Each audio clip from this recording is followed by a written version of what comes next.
अॼु असां स्कूल में international day of democracy eight आन स्कूल डे मल्हाए रहिया आहियूं। असांजे सिंध जे सरकारी स्कूलनि जी सूरत हाल मुतमइन कंदड़ आहिनि।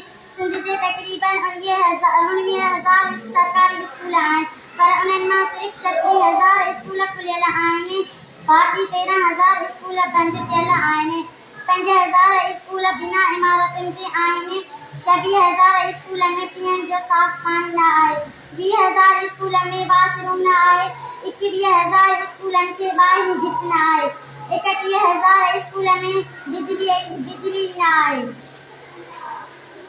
स्कूल में ॿारनि जे वेहण लाइ कुर्सियूं न आहिनि। ॿार हेठि पट ते वेहण लाइ मजबूर आहिनि। अक्सर ॿार गैर हाज़िर रहनि था। कुल नतीजे में तौर सिंध जे प्राइमरी स्कूलनि जी सूरत हाल ना उमेद कंदड़ आहिनि। घणा स्कूल बुनियादी सहूलियतुनि खां महरूम आहिनि। इंफ्रास्ट्रक्चर छची चुको आहे। तंहिं करे असां सभिनी जो फर्ज़ आहे स्कूलनि खे पंहिंजो घर सम्झी उन जो वध खां वधि ख़्यालु कयूं।